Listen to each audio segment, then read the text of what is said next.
Turun grade-nya Bandara Sultan Mahmud Badarudin II cukup disesalkan oleh banyak orang. Tidak terkecuali Edi Santana Putra yang merupakan anggota DPR RI yang juga mantan wali kota Palembang.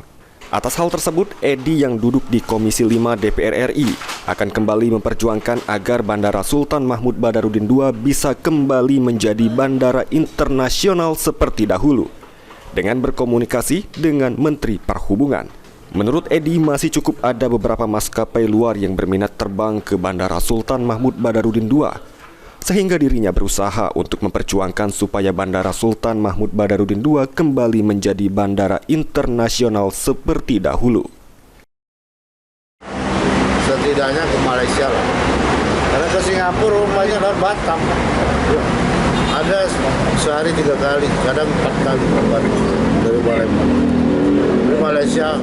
Seperti diketahui beberapa waktu lalu melalui sebuah keputusan Menteri Perhubungan, Bandara Sultan Mahmud Badarudin II turun grade dari internasional menjadi domestik. Hal ini menimbulkan kekecewaan warga Palembang karena Bandara Sultan Mahmud Badarudin II sudah puluhan tahun menjadi bandara internasional. Firman Hidayat, PAL TV.